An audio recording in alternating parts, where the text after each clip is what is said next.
Feel back to your best, Brodie? Yeah, getting there. I guess my start to the year was a little sluggish. Probably underestimated how much a year out can do to you. So just picking up the little flows of games and getting back into that tempo. It's probably taken me a few weeks, but yeah, really happy with the last couple of weeks, and hopefully can roll on for the rest of the year. What's been the hardest thing for you this year, Brodie? Like obviously coming back, the injury last year, you sort of find just sort of a bit out of it, or what's been the biggest thing to you? Yeah, probably just the run on the legs again. Felt pretty good in the JLT games, and the first couple of rounds just felt a bit sluggish, so probably the workload probably just took its toll on me a little bit. Probably missed an opportunity just to give myself a bit of a spell in the pre-season. I probably, try to get through all the sessions and do as much as I could.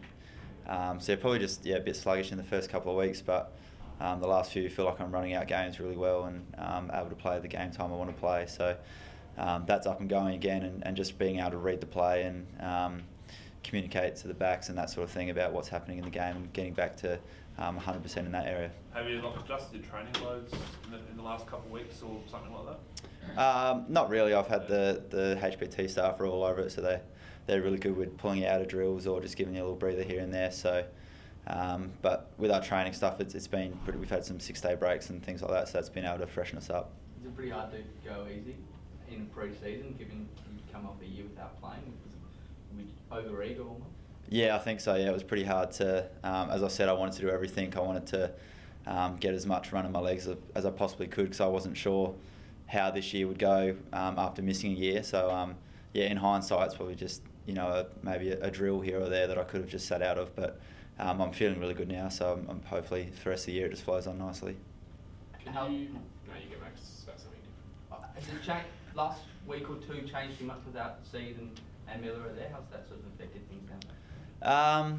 We've seen obviously Gibbsy came down last week, Dave McKay this week with Gibber going out with his gastro, so a little bit of a change up, but they played similar roles to Wayne, so we haven't changed anything in terms of structures or things like that. It's just, I guess, them guys filling Wayne's spot, but as backs we've tried to mix around our starting spots a little bit more and get Lairdy up the ground a little bit more or get him a bit deeper, things like that. So not just having the same look at every stoppage has been something we've tried to do the last couple of weeks. Right, has the club decided whether Wayne will have surgery yet?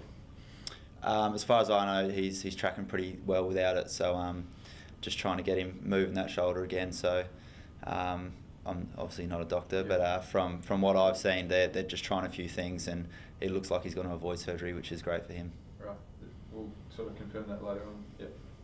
What's the latest on Luke Brown? He's going well. He did a big session last week, and then he's got a big session tomorrow. So we've got our main training, and I imagine he'll have a bit of conditioning to get through after that, and then hopefully put his hand up for this week. So could be SANFL, could be AFL, but I'd imagine probably SANFL and get some run in his legs and hopefully get him back soon. How much has the club missed him? A lot. I think he's probably one of the most underrated players, not just here but in the AFL.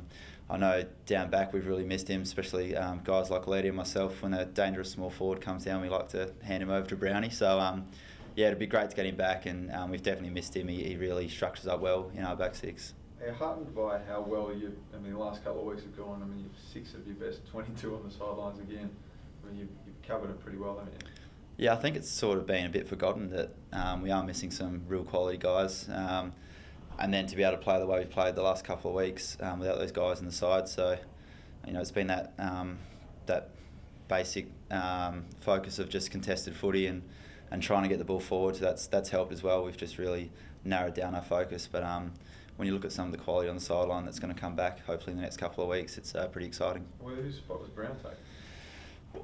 Well, I don't want to throw anyone under the bus, but hopefully not mine.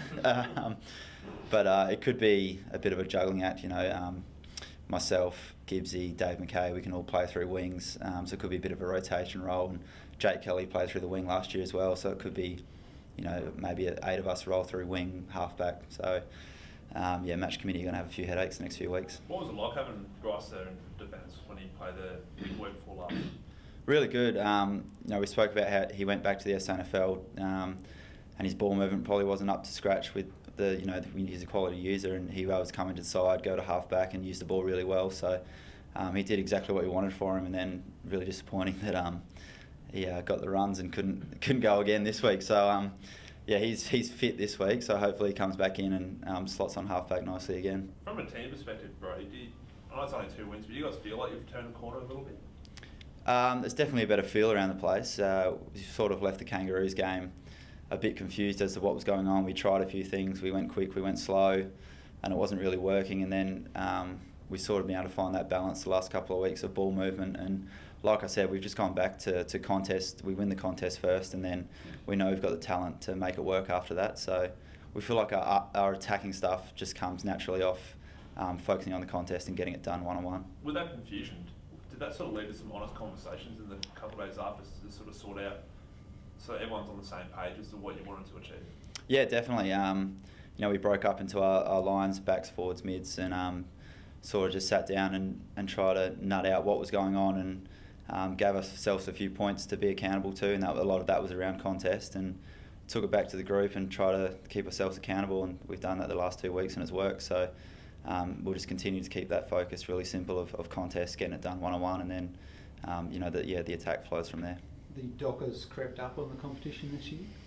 Yeah, they've surprised a few. I've surprised myself. They've been really good. So I've only really seen a few highlights and numbers. Haven't been able to actually watch a Fremantle game yet. But obviously this week we'll have a good look at them. But playing really well, and obviously having Fife back, he's getting some good numbers. So it's going to be a great challenge for our midfield this week. What about defensively, Brodie? I mean, they've got some pretty good firepower up forward too.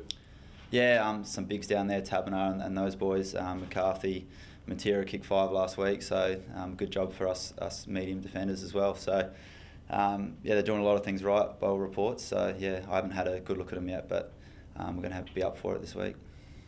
Al, talk us about Alex Keith and the way he's played this year. Obviously coming off a Category B signing, only a handful of games last year.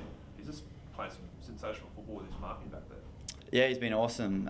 In the pre-season, Hardigan and Talia went out there, obviously had little clean-ups, so he was the main man down back, and a lot of the match sim stuff, and even his leadership just in the pre-season match sim was huge, and had a really good pre-season. Then thankfully for us and for him, he's been able to take that into games now, and he's really played that third man in role with Tommy going out.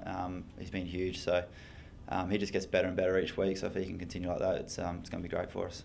JJ said he was a little dirty last week after being dropped. Is he still dirty, or is he optimistic that he gets a recall this week? Yeah, I think naturally everyone's going to be dirty when they get dropped. But yeah, he's gone back to the SNFL and played a really good game on the weekend, kicked 3, and we looked at a lot of clips from the SNFL, and he was in there chasing and putting blocks on, things like that. So real team first things, which is what we've asked from him. So he's just going to have to keep playing well, and we've got some key forwards playing really good footy in the AFL side as well. So another headache for match committee. So how difficult is that going to be? Because Elliot, I think he kicked 2, probably could kick 3 or 4, missed a couple sitters, but just his contest and his ruck work was really good as well. He's really done pretty well in these 2 games that he's had. Yeah, he's been awesome, but that's where it comes back to match committee. Yeah, so Easy's playing well, Josh is playing well, Tex is playing well, Riley O'Brien's playing well. So they're just going to have to work out, what sort of system they want to go with. Do you give feedback to Josh, or is that more a match committee, or do players drive that too? Yeah, players drive it. We're pretty strong on giving each other feedback, and it probably would have come more from the forwards. So I'm sure guys like Tex and Lynchy would have given him feedback. He obviously had it from coaches, and he would have assessed his games, and he knew himself that he wasn't at his best. But like I said, you're still dirty when you get dropped, no matter how you're playing. So. But for him to go back and play the way he did on the weekends is great for him, and he'll continue to get feedback from the boys, whether he gets picked or not. Did that have a wider effect? Bryce going down, Josh going down, did that have a wider effect on the group? I don't think so, because we all knew we weren't playing the way we wanted to play, and it shouldn't have to take someone to get dropped for us to put us on edge, I guess. We knew we weren't playing the way we wanted to play, and I guess from Pikey and the coaches, they had to change something up because it wasn't working, and it was Bryce and Josh. So, we all know if we're not living up to the trademark that we set and the way we want to play for, continuous weeks, then you're going to be on the chopping block, and that's just the way it is.